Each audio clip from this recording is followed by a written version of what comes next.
watching and or listening to Occupy Skidrow.us, a weekly veteransnewsnet.us feature presented every Tuesday evening from 8 to 9 p.m. Pacific Time, live at skidrowstudios.com. We invite you to join our discussion now. Call us at 1-800-893-9562 or text us at 310-266-9465. And now, here's your host, Chaplain Willis Buddy Clark Jr. Thank you, Lydia Clark. That's my daughter singing It's a Brand New Day. You can buy that record on PayPal and that's my commercial, okay? Let's begin by just each person introduce themselves, just say your name, go around the table, beginning with Scotty. Hi, I'm Scott Brewer, founder of PeaceNow.com. This is Erin Valencia, founder of Lost Angels Children's Project. Jeff Norman, founder of the Veterans Project. Michael Castaneda, director of Operation Help the Homeless. Rose Hugh, affiliate director of Veterans RS Newsnet, and also photographer in news. Win Walter, with LostAngels.com, or Lost Angels Children's Project. Isaac Pierce, founder of Operation Help the Homeless. Thank you, Isaac. I enjoyed your event 2 Saturdays ago. Yes. And I'm still hungry. There you go. You fed over, 2,000 people? 1,700 people in the streets, including 4 SRO housing building tenants, so about an extra 200 people, almost about 1,900. A lot of people, a lot of clothes, a lot of fun. Absolutely. And some people actually cried because they enjoyed what you did for them so much. Yeah, absolutely. You know what? Every time we do an event, we always get different outcomes, but the majority of the time, it's always a blessing to the people that we help, and it's because what we focus on is not what you give; it's how you give and how you make people feel when you help them. That's what's important. Okay, well, let's go right now to Erin and talk a little bit about your event coming up. Okay. What we're doing, we started Lost Angels Children's Project, and it's just where we're building a Model A roadster, building a hot rod, and we're raffling it off, raising money for the 2 homeless shelters that we work with, Grace Resource Center in Lancaster, California, and Union Rescue Mission of downtown LA, Skid Row. And all proceeds are being designated to the children's side of both of these shelters. So everything is going to benefit the children with tutor programs, field trips, give them a better start. Okay, and Michael, is it Castaneda? How do you pronounce your last name? Castaneda. Yeah. Oh, bueno, mi español es muy malo. Me too. Yo también. Yo. Okay, that's about all I know. So, Scotty, let's talk just a little bit about what you're doing with Peace Now. Well, I am doing lots of things with Peace Now, and you are too. We're getting 1 billion signatures on a petition that supports the creation of peace departments in every government in the world. We have signatures from 73 countries. We're also very active right now in getting Los Angeles to sign a proclamation to become an international city of peace. And just a few minutes ago, I received an email from one of the council members saying that we can count on Councilmember Gregorian's support. So we're making progress there, and we're hoping Okay, let's go down and talk with Win. Win, let's talk with you and what you're doing, okay? Well, I'm helping Erin with Lost Angels and trying to get donations, get the word out there about this nonprofit to help children. Rose, you're on. I'm on? Okay. Well, I attended a closed hearing today, public hearing, for a decision to be made on whether or not the Sheriff's Department should have a commission board for accountability. And it was very interesting to hear the testimonies of people who have had interaction with the police and sheriffs, much of which was not positive, but I was able to mention your show to the board of supervisors, basically giving an opportunity for all voices to be heard, both police, sheriff, and those who have had interaction with them, positive or negative. So I let them know that this might be a good foundation for everybody to talk, and through that, maybe solutions to come. So that was my day, and I also covered National Night Out before I came here. That's the thing with the police, in case you're interested. No, it was great to see communities come together, just get together a little bit, break your communities up into smaller sections, have a night out, national night out. You were with Isaac and so forth. And so let's talk a little bit about Isaac, about your program, okay, about feeding people. We started this in 2010. Basically, the fact is that God put it in my heart one day to help those in need and to do it as best as I can and just to make it as big as possible. We started off with making 100 homeless kits, and when I say homeless kits, these kits consist of all the essentials that none of us should go without on a daily basis, from your hygiene pack, simply bottles of water, underwear, 2 pairs of socks, a T-shirt, chips, juices, breakfast, sack lunch, and we made 100 kits, actually 130 kits, me and Mike, in the backyard of my mom's house on a Friday night. And I wanted to specifically aim towards the people that are sleeping storefront in the wee hours in the morning on the very next morning, on Saturday morning. So we went out to Skid Row, and in about 10 minutes, we ran out. And we had tons of people running from blocks away because they heard about what we were giving, including blankets. And the feeling of seeing their faces let down even more, just crushing their hopes, really bothered me personally. And I personally made it my goal that I don't want to feel that anymore. So since 2010, we've provided to over 9,200 homeless people already in LA County. We've had anywhere from between 400 and 500 supporters, volunteers come out to our events. We do our summer drive, which is the one that you just joined us with. That was our 4th annual Skid Row Summer Drive. And the goal for that one was 1,700. And we exceeded that. And in doing so, let me just mention, we actually fed and provided to 100 not homeless, but low-income families in Boyle Heights at the same time, because our events are 2-day events. They're the assembling. The volunteers come out on a Friday night, and we assemble all the kits, and I make it something rewarding for the volunteer as well, because it's not just the person that we're trying to help now, and I see that through our past and what we've done through it's getting the people to tug on their hearts, that learning the act of giving, how important it is and how infectious it can be, but freeing your heart and freeing your self-preservation of just being me about myself, and I can't do this financially. You have to step out by faith, and if this world is going to change, we need to be accountable and helping each other. And I need to make sure that it's rewarding for the volunteers also, that they get the ultimate experience and they walk away with. So Friday nights, we assemble the kits. Saturday nights, we go out, Saturday morning, we go out to Skid Row. The summer drive is at Gladys Park. Mm-hmm. When we do the winter drive, it's a little bit different. We do it old school. We go head on into towards like San Julian on the streets on 5th Street, and we'll get bum rushed and we'll get bombarded. And we have a system basically, and we basically lead into 5th Street with all the motorcycles, with all the Harley Davidson riders. I'm pretty sure you guys saw them last time. I call them the trumpets that waken the angels, because that's what they are to me. And everybody down there, when they hear the motorcycles, they know the help's on the way. They hear the roar, yeah. They know the help's on the way, exactly. So they get excited, but they all fall in line. And I make sure that it's on a one-on-one basis, that we shake their hands, that we welcome them, that we give them that ultimate red carpet experience as much as possible.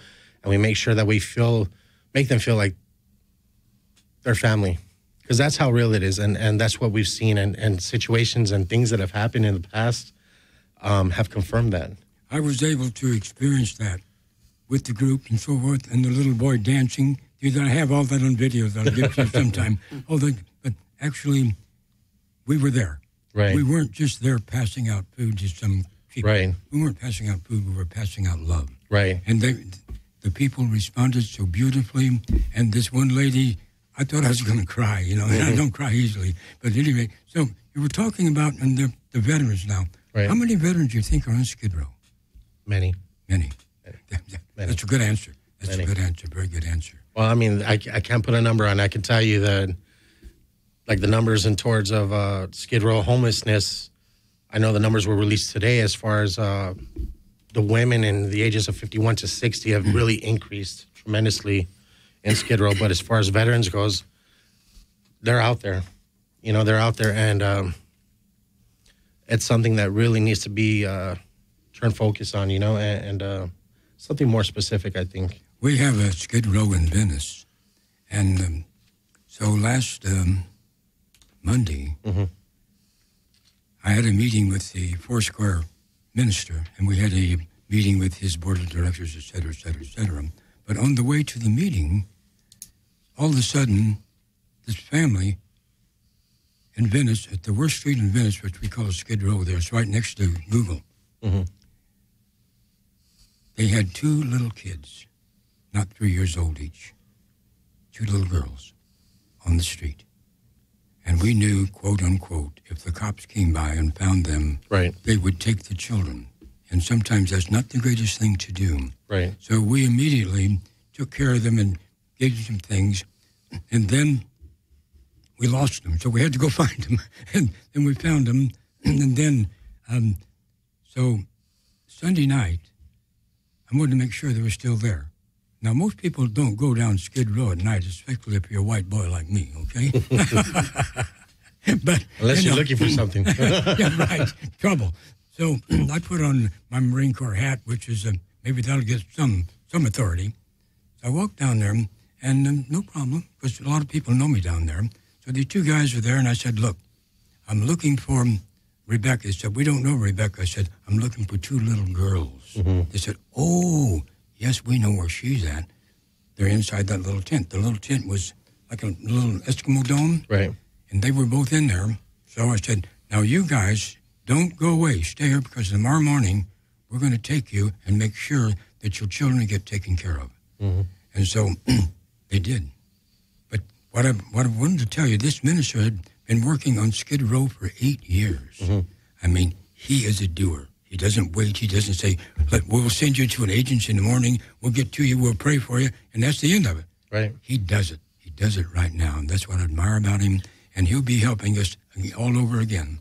So that's good. That's the kind of thing I like to see. You don't wait. You just go and do. Yeah, that's, you know what, like I said, what we give is just the tip of the iceberg of it. My heart is to help people wherever they need is greatest. And this is not easy when it comes to really, really helping people out and not hurting them or not just throwing them into, like you just mentioned, the system. It's really important, especially with people that have kids. And there's a lot of them in Skid Row. You might not see it outright, but you know what? They're out there. But you know what? They're also precautious about their children, too. Yes, they are. In 2012, when we did our summer drive, we were passing out kits. Actually, I'm sorry, we did our winter drive. This lady came up, and my daughter, my 12-year-old daughter, was passing the bags out personally to them. And this lady came up with her two kids, 2 young girls, and she didn't want kits. She asked for prayer. And they had just been there like less than a week, but they were out on the streets, and I never thought that I would see that also. And, you know, it broke my daughter's heart. But my daughter, you know, and she turned around and she says, I just feel so blessed. And she was crying. She says, I never thought that I would see that, and it breaks my heart. But those are the things, though. That's why a lot of people now, a lot of volunteers, they ask, can we bring our kids out? Because they want their kids to see what life is, you know, and what to be grateful for also. And also, it's a great thing to teach those kids to get back. If you also saw, too, we got kids in the mix helping, you know, and putting in work at a young age. And that's a beautiful, beautiful thing to see and be part of. So I'm blessed for being part of that. You really, and we're blessed for going down there. And it's amazing. Win, let's talk a little bit about your program and what you're doing. Well, like I said before, I'm here to help Erin and Los Angeles Children Project, and whatever I can do to help these children. And, it's just heartbreaking to know that there's kids on Skid Row that just don't have a chance and have no choice in it. And, Erin came up with this idea, and immediately I wanted to be involved in it. So my part is to help Erin, do what he needs to get done so we can get this hot rod finished, get it raffled off, and that money could go help these kids. And hopefully, as time goes on, we can raise enough money to have after school programs and have mentor programs, and not only help them immediately, but be able to give them some kind of a future at the same time. That future is extremely important. Erin, tell me about your 1931 something or another. Something or other. What I'm doing is a 1931 Ford, early little hot rod, trying to keep it as traditional as possible. 31 Ford Roadster on a 32 frame with a small block Chevy. A lot of the old parts, and just trying to make something cool that appeals to a lot of people. And just trying to do something cool, something different. I haven't seen this done in the car world yet. So I was like, man, I was trying to figure out how to do something bigger than just a hot meal. I've been working for the soup kitchens for about 2, 3, 4 years now. Started doing it and just got hooked. Just like you were saying, once you get going, it's addictive, Yeah. And just that feeling of giving, that feeling of helping, it's more rewarding than people think. So you're going from hot meals to Hot Wheels. Is someone quoting that? I mean, is someone writing that down? Write that down, don't you? Yeah. I don't want credit for it, but somebody else said it. How do they get a raffle ticket? We got a website up, and then there's a lot of hot rod shops, barber shops, tattoo shops all around Southern California. Website? It's the website is LosAngelsChildren'sProject.com. We have a Facebook page, same thing, Los Angeles Children's Project page, and then there's also an Instagram that's showing the process of the build. It started from the beginning, and it's showing in the paint booth, and it's showing all this stuff, so people can follow the build, and people are starting to get involved. And if they want to get tickets, how much are they? Tickets are $20 tickets. Tried to make it the same thing, accessible to everybody, so everybody can get involved. They're not $100 tickets, $200 tickets. They're $20 tickets. And we're trying to raise as much money as possible. My goal is to raise $50,000 to split between the two shelters. I would love to be able to cut a check for $25,000 to Union Rescue Mission and go just to the children's side so they can do field trips. They can do the tutor programs. I guess the tutors are only coming in once every other week. So the kids are in their care. I think they do like a 60-day turnaround or a 90-day turnaround down there. So it's not much help that the kids are actually getting. And what I know is the life that the kids have had before they got into the shelters, 90% of the time, 99% of the time is pretty damn rough. So let's make the time there that they're in their care as best as possible. Well, while we're talking about funding and events, Jeff, tell us about your event.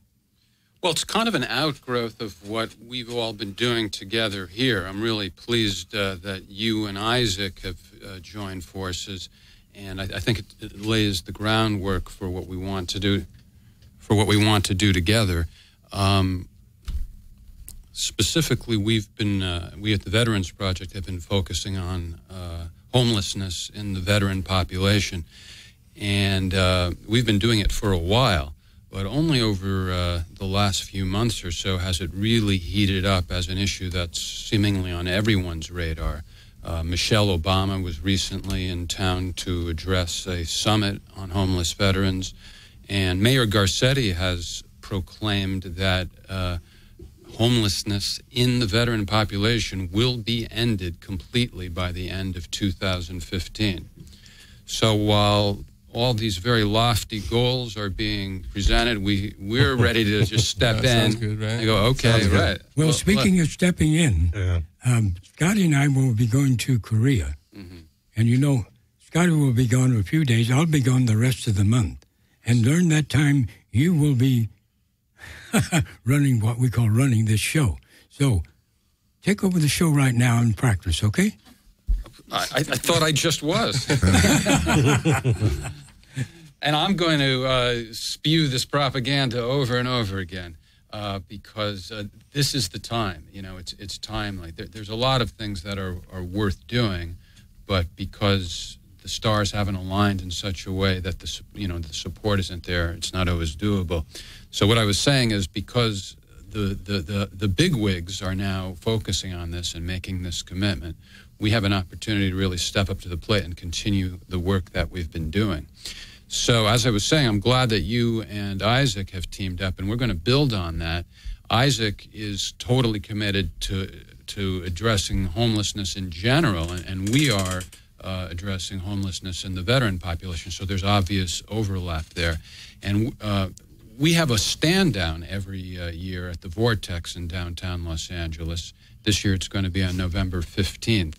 And in the weeks and months leading up to that, we're going to have a series of smaller forums that are dedicated to exchanging ideas amongst all segments of the population, not just the usual suspects. We're going to have architects and artists mixing side by side with city officials. And the next in our series of public forums is next Wednesday, August 13th, at a venue in the downtown arts district called Play. And I love that it's called Play because it really gives us a chance to kind of emphasize where we're coming from. It doesn't have to be morose. It doesn't have to be the same old, same old. We want some freewheeling, creative types to be involved in this problem-solving situation. So I think we're trying to lure. Isaac is hard to commit, but I think he's going to be there, right? No, I'll be there. That's a yes. That's a commitment.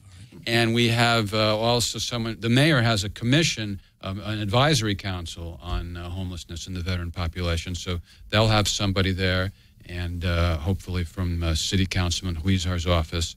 And we'll have some architects talking about very creative housing solutions. And we'll have refreshments, even alcoholic beverages. Why not? We're adults, some of us. So if you want more information on that, please go to the webpage we have dedicated to this campaign. It's homefrontrising.org, homefrontrising.org. Now, you've done a wonderful job of interviewing yourself. Yes. Now interview someone else. Okay. Just pick anybody. All right. Why don't we chat for a moment with my new friend from Lost Angels Project. And what I'm wondering is, Erin, apart from when you building this car, which is a very innovative thing and it's a great attention grabber, what next for you? Are there other ways that you have of getting attention and funding and accomplishing things? Well, yeah, definitely. I got long-term goals. I got short-term goals. I mean, this is what I do for a living. I build custom cars. So I was like, what can I do bigger than just doing a hot meal? 'Cause that's what I do all the time working at the shelters. So I was like, I can combine the two. I can build a car and raffle it off and raise money and give it away. Like it definitely gets people's attention, gets out there. It's what I can do that's bigger than just a hot meal. My goal is to be able to, if this works well this year, is to be able to do this every year. Once a year, do this hot rod giveaway, do a custom car giveaway. And I'm hoping it raises enough awareness this year, enough people want to get involved that next year when I'm calling people for sponsorships and for donors and to get involved, I won't get the door slammed in my face like this year. No one really wanted to get on deck. So I'm hoping if it goes well, next year all those same people will be like, yeah, man, no, I heard what you did last year. I'm down. We can do it again. And other builders will get involved. And it spreads. It can come something infectious. More people want to get on board. And then even bigger scale than that is to actually, have like an after-school program, have kids come in and be able to learn welding, learn painting, learn auto body, learn this stuff, learn metal art. So it's not just, I'm not trying to create a bunch of car builders out there in the world, but just so people can have some of these kids from rough neighborhoods can have a sense of achievement, that they made something. They had a place to go that was cool and creative and non-judging, and I don't care about any of that stuff. You come in, you have a good time, learn some stuff. You never know where they could take it from there. Absolutely. So it's to me, it's on a big scale. It's building the car. It's helping kids definitely, but it's inspiring. That's my big thing is, and I think you touched on it. And by the way, I'm like so impressed on what you guys got going on. I love your style of like just get in and handle it. Get your hands dirty and let's do something. Right. Well, maybe you guys should partner. I'm already 2 steps ahead of you. Put it this way, I don't know how far you are as far as into the vehicle and restoring it already. We're pretty close. We got our deadline. That's like, it's crunch time. That's like even Win was calling me to come down for the show. And I was like, for real, dude, I hope it's going to be good because I got stuff to do. I've been at the shop every night till like 11 o'clock. The deadline is August 30th is the giveaway. Has upholstery already been done? Upholstery's not done yet. I had the guy come by the shop. Paint's done. Motor's just about done. What do you got on upholstery? What's up, dude? What you got, dog? You know what? My father does custom upholstery for hot rods, for lowriders. He's been doing it for over 25 years. There you go. Let's get it on. And I got the guy that does Pimp My Ride. He'll work with you. We'll see about next year, bro. I don't know. We'll see. Get him on the phone. I'm thinking we can do something to help you guys out. No, that'd be amazing. That'd be amazing. We're right at that level. I'm hoping next week. Honestly, that's how everything is falling into place real fast right now. You have I see your heart already, and that's what we read. You know, like what you read is. It comes out of our voices sometimes when you're passionate about something, and I can see that with you, Mike. I could tell already. Mike could see that already. So, very cool. I can be more than glad to help you guys out with that. That'd be cool. I'll give you. I think my dad's watching tonight, so he's for real. He's like, what? Dad, call in. Yeah, right. But it's a 30 what? 31 Roadster, 31 Ford Roadster, little Model A Roadster. It's wham bam. Yeah. By the way, if you can't get a ticket going into one of the places that we're selling it, you can come down to the Ventura National Hot Rod Show where the car will be raffled off on August 30th of this, Yeah, that's the big thing. And that's it. It's a big venue of car enthusiasts bringing their cars, motorcycles down. It's all about the car culture, and that's where you can, purchase your ticket and have a good time, and hopefully you can win a hot rod at the same time that will go to help these kids.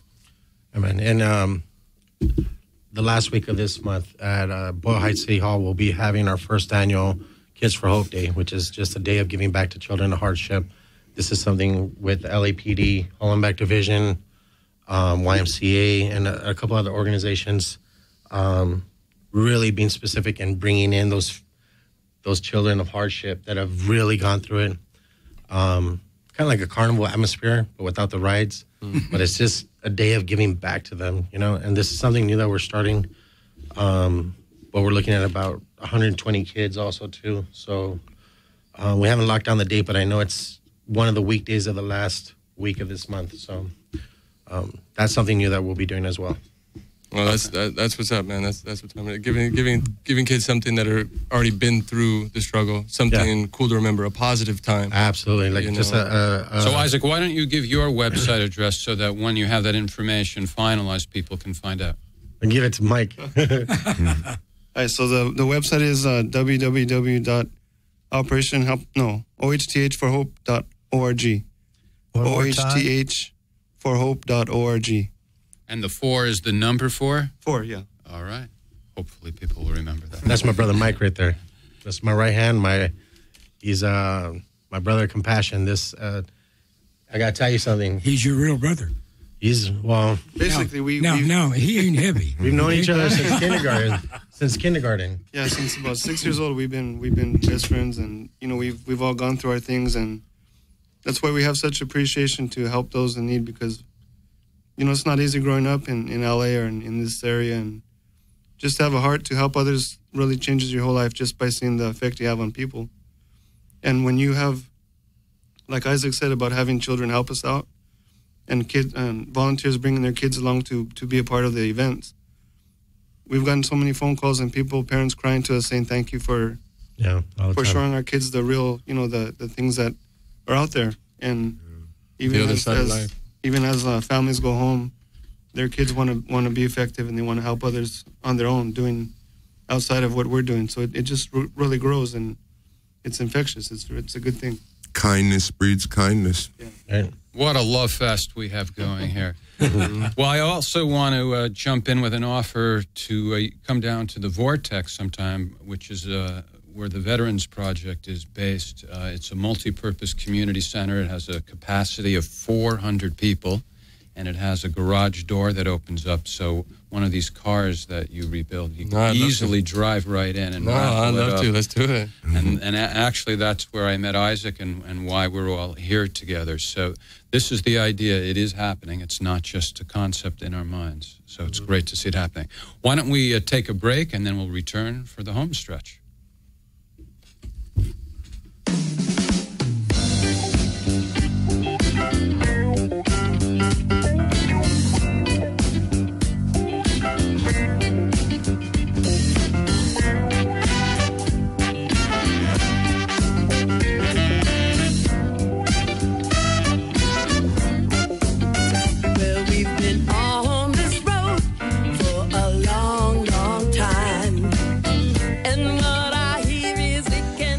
Watching and or listening to Occupy Skidrow.us, a weekly veteransnewsnet.us feature presented every Tuesday evening from 8 to 9 p.m. Pacific Time, live at skidrowstudios.com. We invite you to join our discussion now. Call us at 1-800-893-9562 or text us at 310-266-9465. And now, here's your host, Chaplain Willis Buddy Clark Jr. We're back, and Buddy was just toweling down because it's a little bit hot in here, but you look fresh and perky now, Buddy. Well, you should be on the inside. Okay, Scotty, let's talk about what we're going to do with a whole lot of people. Well, before I do that, I am so humbled by the work that our other guests are doing with children and homelessness and feeding. And this evening, I brought a book with me, and sometimes I just open up a book to see what the universe offers. And I think this message of love was supposed to be here because of these guests. The cosmic realm is filled through and through with love. And to enter into this realm is to love every living creature with all the power of heart and soul. When you are in the cosmic state, you are in the universal. All life is divine to you. All life is beautiful. All life is precious. All life is sacred. Your sympathy is as large as the universe and as touching as the innermost tenderness of the soul. To love everybody, no matter what they are or what they have done, is a part of your own life. Is that from Michael Beckwith? No, this is one of my favorite authors, Christian D. Larson. He died in 1914. Mm-hmm. This book, The Optimist Creed, and The Optimist was based off of his writings in the early 1900s. And there's 5 books in here. And I just open them up periodically, and the message is so pure and so directly divine that no matter where I open it up, it seems like it's exactly what I'm supposed to find for that occasion. So we have, Jeff, you mentioned what a love fest. Yeah, right. And for me to open this up to that, it just it's a blessing to be here. I'm here to provide you with golden Segways, Scotty. Okay, stand by for a Segway. Here we go. This is actually here our Segway. Okay, so you're on. Okay, you're Segway. Talk about whatever you want. Yeah, we're speaking French now. Our first French word is Segway. Piste Resistance is coming soon. Okay. All righty. Well, this past weekend, Saturday, Bobby Buck asked me to participate in taking pictures. He liked some of my photography on Skid Row in the Gladys Park. And a lady by the name of Shari, she has Shar On Foundation. And what she did is she put together a talent show for the people there on Skid Row. And I'm telling you, they've got some fabulous, outstanding talent that really needs to be seen. One was an impersonator of Spielberg. I had people asking me, because I was close enough to, is that real? Is that real? Is that really him? I saw a picture of him. And it almost passed the Spielberg. I had to ask Bobby. I said, that's not really. He said, no. And so that's how good this guy was. Voice, body language, looks, everything. And another one sang that song, Neither One of Us Wants to Be the First to Say Goodbye. Two different girls sang that song, and they did an outstanding job. Another, it was a girl, and she did a Michael Jackson impersonation. I wonder, perhaps next week, we'd like to show some footage of that in videos and pictures. Sure. So yeah. you can I'll contact Bobby, and we'll put together something. Incidentally, Shari has herself just the most amazing story. Her husband used to tour with Seals and Crofts. He passed away. She became homeless. She felt like the bottom just fell out, word for word. That's what she said. Until a lady there saw her for her and saw her potential and what she could do. And she has been down there on Skid Row helping ever since. She has her own. She is an author, speaker, life coach, consulting, training, and she has workshops and seminars. And if you'd like more information about what she does, she can be reached at www.shari, S-H-A-R-I, Reitmer, RIGHTMER.com. Scotty, could you tell us a little more about this World Peace Conference we're going to? Yes, I can. It is in Seoul, Korea. It's from the 17th to the 19th of September. It is a gathering of all religions from around the world, and their speaker list is not only the religious, but a potpourri of presidents and past presidents from countries that believe that there's something government can do besides engage in conflict. So this is a peace conference par excellence, and it's being held in a country that's been divided for years and years since the Korean War, and those people still would love to have a united country, and a united vision of peace is within the Korean people's heart. And I think it's a blessing that I'll be speaking at that about our efforts to get 1 billion people to grassroots peace. And I think it's a blessing that you're coming, my friend. Oh, what a blessing, because, see, I fly military for free all over the world. But sometimes we get stuck. I got stuck in Guam one time. The next time we get stuck will be in Newfoundland, way up in Canada with the Chinooks and all those kind of things. So I don't want to be stuck, though. But once I get there, I can take in a military plane home and take my time coming home. But I have to be back for the Albuquerque Hot Air Balloon Fiesta. So we want to go to that and probably, hopefully, showcase world peace there, because it's the most photographed event in the world. Absolutely. If you ever get a chance, go there. It's always the first week, 10 days in October. So if you get a chance, go to that. Now, let's get back to it. Now, here's where we're at, gang. Anybody can talk about anything they want to. So, and you can interrupt. You can just have a good time. And if you, but don't take your clothes off, okay? All right?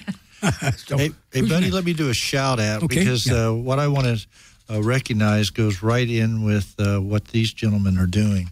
Mama Hill of Mama Hill's Help. Her actual name is Melissa Hill.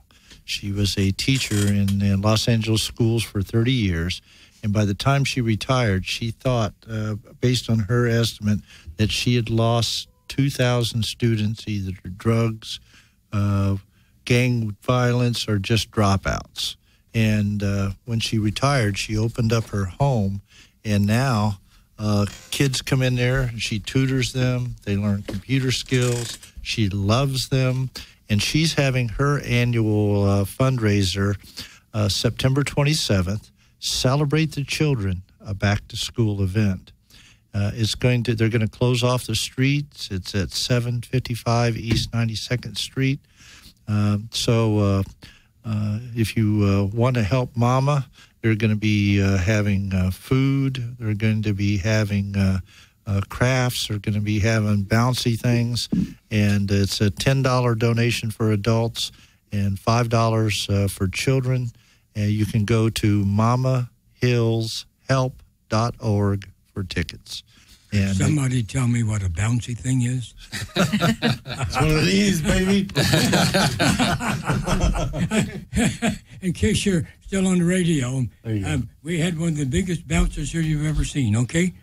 He's really good at it, okay? So, brief roll. What happens at the barber shop, Win? You want to talk about the barber shop? Oh, more than anything. May I be bold enough to suggest the microphone pointing that way? Yes. Yes, sir.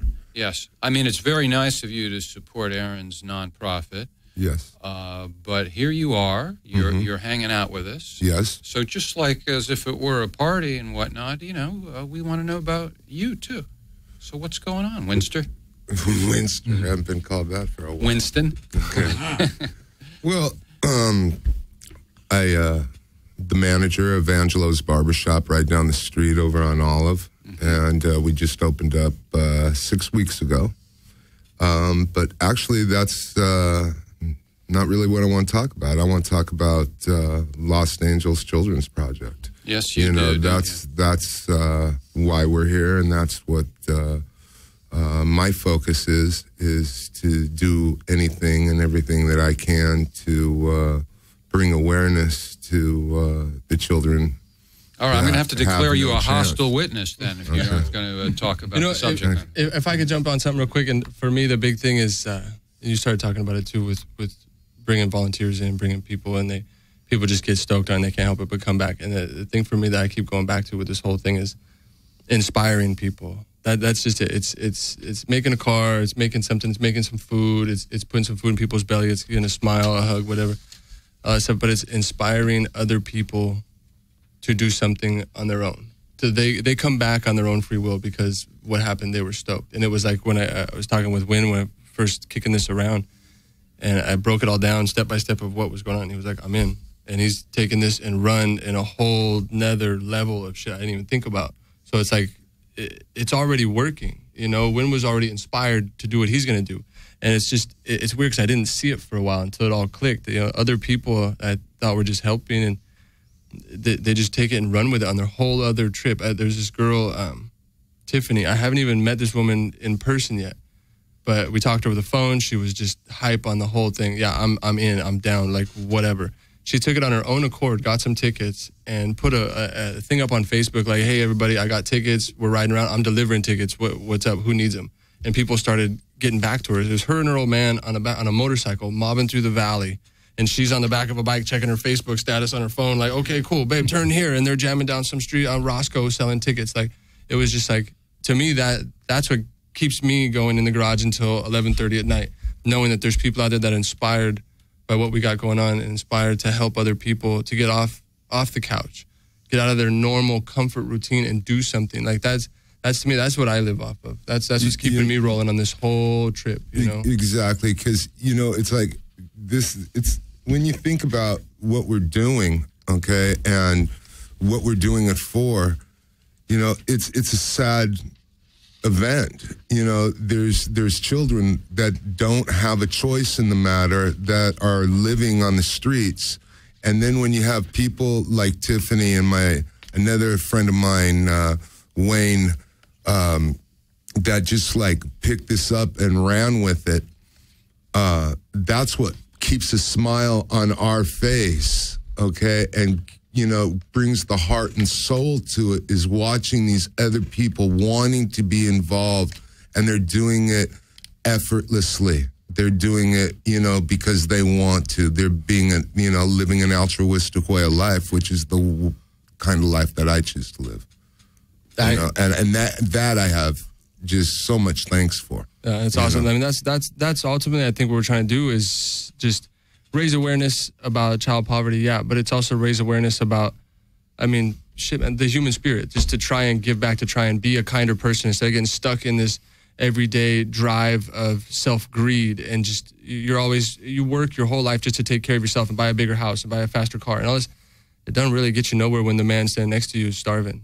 You know, what is that? What is that big house when people are outside starving? You know, we're never going to end homelessness. We're not going to. None of that stuff's ever going to be fixed and gone complete. It's never going to be a bunch of hippies running around the street. It's not going to happen. But if we can all do our part, and if everyone more and more people get on board to do something positive, you never know where it could go. You're exactly right, and that's one thing that I'll be honest with you. You know, a lot of people, they have their own perceptions about homelessness. You know, just, you know, if you go out of Pasadena, you see people panhandling off the freeways. And, you know, sometimes you get to know if it's a hustle, of course, yes, and then who's really sincere. So we get questions like that a lot, and we get a lot of people that hesitate to actually volunteer or to donate or to do something because there's skepticism. But no matter how we round it or what we do, and you know what, that whole thing of just stepping out by faith and opening your heart and just giving, because, you know, the fact that somebody's out there panhandling when it's raining, it doesn't matter what they're going to use it for. Yeah, whether it's a hustle or not. Yeah, I mean, they obviously need it more than you do, you know, but you got to just trust in God and do your part in acting and giving. I just want to point out one thing that one situation that happened last year in our winter drive. We were passing about 700 homeless kids at about 7:30 in the morning, and I saw this lady cut in line, and she says, "Oh my God, Isaac, I can't believe I'm looking at you. How are you?" And I saw her cut in line. I said, you know, she probably heard my name from somebody else, and I said, go to the end of the line. We got enough for you. She says, you don't remember me, do you? And she was clearly addicted, sucked up, and she was not doing good. And I said, no, I don't. She says, you remember I taught you how to drive? Oh, wow. And I said, no, because I really didn't. And she says, well, how about this? Remember when your mom threw you out on your ass the night before your 8th grade graduation and you came into my home? I brought you in my home. And when she said that, my world stopped. Because I looked for one of my best friends, Denise Reza. I looked for her, who was there at their event, and she was in my truck, and she was with her head down crying. She says, I'm Denise's mom. My friend Denise Reza didn't know where her mom was for about 4 years. She was in that line that morning. And, that's heavy, man. And so things like this, though, but I'll be honest with you, they happen. Not like that situation, but we get reminded constantly that we're on the right path. So that's why we keep doing what we do. Yeah, that's it. I know. So. God, you guys are beautiful. You big, ugly, tan, I was like, not so much on the outside as... Well, I was just briefly thumbing through some quotes on peace, and I came across this one. I really like it. It says, the more we sweat in peace, the less we bleed in war. Yeah. Gosh, I know why it's 100 in here now. You know, I saw one the other day, and I can't believe I never picked up on it. It was... It's where I'm not big on quotes. That's not my deal. You know, that other people do that shit. But I saw one that says, be the change that you want to see in the world. And it was by Gandhi. Right. And I was like, man, that one, I've probably read it 100 times, didn't pay attention to it, but it was like, it just fit perfect. Be the change you want to see. Have you seen our Gandhi? I'm sorry? Painted on Skid Row. Have you seen our Gandhi? Gerald Muck did a Gandhi on Skid Row. And it's Gandhi smiling and thin and everything. Without teeth. Without teeth. Without his teeth. Well, we got just a few more minutes to leave, guys, so just some quick shout-outs because we're going to wrap this program pretty quick, okay? Well, Gandhi also said you cannot shake hands with a clenched fist. The Beatles said all you need is love. I want to give a quick shout-out to my directors, to Don Matter, a.k.a. Grumpy, to Rick Flores, a.k.a. Moose, Peter Hernandez, Mike Castellano. I want to thank them from the bottom of my heart because putting on events that we do are not easy. They're very hard, especially when they're 2-day events. I mean, from the location, the amount of items that we need to come up with and all that, it's very hard work, but it's a blessing. And I just want to thank them. And I want to thank my family, too, and my friends, and all of our supporters, everyone watching this. Hello. Okay, thanks for tuning in. And my brother from another mother, from Whittier right here. From Whittier, small world. Yeah. Couple of more shout-outs. You got to hurry. I once again want to remind everybody that if you are interested in the raffle, you can go to the Ventura Nationals Hot Rod Show on the 30th. Buy a ticket there. You'll be helping a great cause, helping these kids, and get a chance at that beautiful hot rod that Erin built.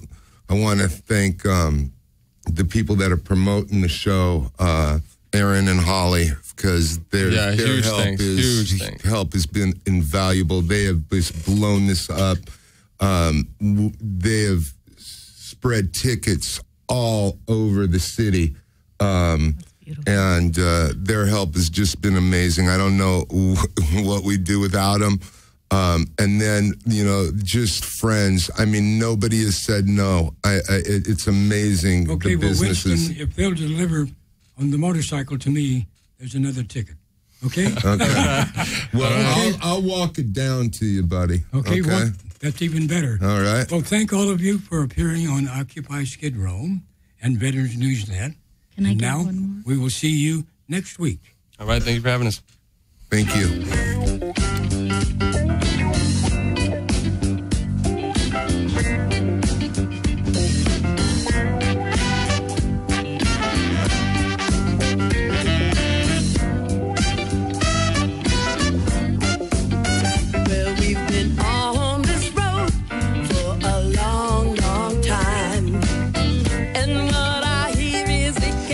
Watching and or listening to OccupySkidrow.us with Chaplain Willis Buddy Clark Jr., a weekly Veterans Newsnet.us feature presented every Tuesday evening from 8 to 9 p.m. Pacific Time, live at skidrowstudios.com.